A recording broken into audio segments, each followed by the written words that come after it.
네, 이번 시간에는 대표를 뽑는 경우의 수 중에서 자격이 같은 경우입니다. 우리가 앞 시간에서는 자격이 다른 경우였거든요. 그러니까 반장, 부반장을 뽑는 경우, 회장, 부회장을 뽑는 경우였는데 여기는 자격이 같은 거예요. 예를 들면 반에서 부회장 2명을 뽑는 경우, 아니면 대표 2명을 뽑는 경우, 아니면 봉사활동할 사람 2명을 뽑는 경우, 이런 거예요. 이렇게 자격이 같은 사람을 뽑는 경우의 수는 어떻게 구해야 되는지 한번 보죠. 우리가 앞에서 자격이 다른 경우를 계산했던 그 계산에서 제외해야 되는 것들이 생겨요. 자, 예를 들면요. 자, 보시면 예를 들어서 A, B, C가 있어요. 이 중에서 2명을 뽑을 거거든요. 자, 2명을 뽑는데 대표 2명을 뽑는다고 해봅시다. 그럼 대표 2명을 뽑는 경우는 몇 가지예요? 한번 해볼까요? 자, A, B를 뽑을 수 있고요. A, C를 뽑을 수 있고 그 다음에 B, C를 뽑을 수 있어요. 자, 이게 끝이에요. 자, 왜요? 얘는 대표니까 자리를 바꿔도 그 대표 2명이 달라지지 않잖아요. 반장, 부반장 같은 경우는 A가 반장, B가 부반장, 그 다음에 B가 반장, A가 부반장인 거는 완전히 다른 얘기란 말이에요. 그런데 여기는 대표 2명이니까 A, B가 대표든 B, A가 대표든 같은 얘기라는 거예요. 그렇죠? 그러니까 우리는 이렇게 3가지밖에 없다는 거죠, 여기는. 자, 그렇다면 우리가 매번 이렇게 다 써봐야 되냐? 그렇지 않아요. 우리 앞에서 자격이 다른 경우, 반장, 부반장을 뽑는 경우에 우리 계산 어떻게 했어요? 자, 3명 가지고 3명 후보 중에서 반장, 부반장 뽑는 경우는 반장 1명, 부반장 1명 뽑는다고 합시다. 그러면 셋 중에 1명이 반장이 될 거고 나머지 2 중에 1명이 부반장이 될 거예요. 그래서 6가지였단 말이에요. 그런데 여기는 이 중에서 중복되는 걸 빼야 되는 거잖아요. 그죠? A, B, B, A. 그래서 A, B, B, A를 한 개로 생각해야 되는 거죠. 한 가지로. A, C, C, A도 한 가지로 생각하셔야 되고 B, C, C, B도 한 가지로 생각하셔야 되는 거예요. 그렇죠? 그러니까 얘는 뭘로 나눠주셔야 되냐면 대표 2명이라고 했잖아요. 그래서 여기는 2로 나눠주시면 됩니다. 그러니까 다시 생각하면 A, B, B, A 그 2가지를 한 가지로 해야 되니까, 그죠? 2가지를 한 가지로 해야 되니까 2로 나눠야 그 2가지가 한 가지가 되겠죠. 그렇죠? 자, 그렇다면 3가지일 때는, 그러니까 대표가 만약에 3명일 때는요. 어때요? 자, A, B, C 가지고 A, B, C 3명 후보 가지고 대표 3명 뽑아봅시다. 자, 3명 뽑으니까 우리 앞에서 자격이 다른 경우로 3명 뽑아봅시다. 자, 반장, 부반장 뭐 있을까요?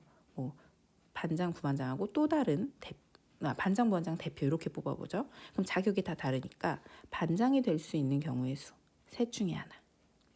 그 다음에 부반장 뽑을 거고 남은 사람 중에 대표 할 거예요.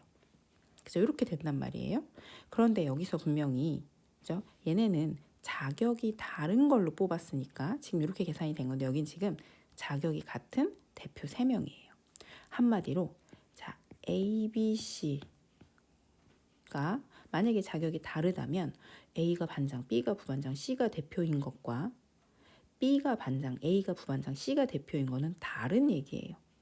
그렇죠? 근데 여기는 대표이기 때문에 얘네가 아무리 자리를 바꿔도, 그죠? 아무리 자리를 바꿔서도 똑같은 대표라는 거죠. 그렇죠? 그러니까 얘네는 이렇게 3개를 뽑았을 때 나올 수 있는 경우의 수로 나눠줘야 되죠. 왜요? 이런 경우를 한 가지로 봐야 되니까. 그럼 이런 경우는 이 3개 가지고 나올 수 있는 경우의 수니까, 그죠? 이렇게요. 이걸로 나눠주시면 됩니다. 네, 그래서 얘는 한 가지예요. 한 가지잖아요. 대표 3명 뽑을 수 있는 3명 중에서 대표를 3명 뽑을 수 있는 경우의 수는 A, B, C 이거 딱 한 가지밖에 없는 거죠. 그렇죠? 얘네는 자리 바꿔도 똑같이 대표니까. 자격이 같으니까요. 그래서 이렇게 나눠줘야 된다는 거예요. 얘도 사실은 이렇게 2 곱하기 1로 나눈다고 생각하시면 되거든요. 그럼 얘는 3명이니까 3 곱하기 2 곱하기 1로 나눈 거고요.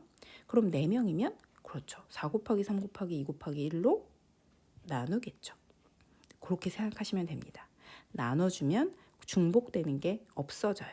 그래서 이거를 전부 다 일일이 써봐서 하면 좋겠지만 이게 단순히 2명, 3명으로 문제가 나오진 않을 거란 말이에요. 후보가 굉장히 5명, 6명 이렇게 보통은 나오기 때문에 이 공식을 알고 계시면 조금 편하죠. 자, 유형 분석 문제로 가볼게요. 어떻게 문제를 풀어야 되는지. 자, A, B, C, D 5명의 후보 중에서 대표 2명을 뽑을 경우의 수는 그랬어요. 자, 대표니까 5명, 그러니까 그 자격이 다르다고 생각하면 아니면 그냥 대표 2명 뽑고 마지막에 겹치는 거 없앤다 생각하셔도 돼요. 자, 저는 자격이 다른 사람으로 생각해서 2명을 뽑아보면 5명 중에 1명 뽑고 남은 사람 중에 1명을 뽑을 거잖아요. 그쵸? 그런데 얘는 대표가 되다 보니까 분명히 중복되는 걸 한 가지로 해야 된다는 얘기예요. 그러니까 얘네 막 이렇게 이런 식으로 둘씩 짝지어서 대표가 될 수 있단 말이에요. 그죠? 그래서 이걸 일일이 해보시면 이건 5명이니까 이런 식으로 2명만 뽑는 거니까 해보시면 답이 나올 수 있는데 얘가 만약에 인원수가 많아지면 그러면 이제 계산하는 게 훨씬 편하다는 거죠. 그럼 얘는 뭘로 나누면 돼요? 2명을 뽑는다고 했으니까 2 곱하기 1로 나눠주시면 됩니다. 대표니까요. 중복되는 걸 한 가지로 생각하셔야 되니까. 그래서 얘는 10가지가 되는 겁니다. 그래서 이 문제의 답은요. 4번입니다.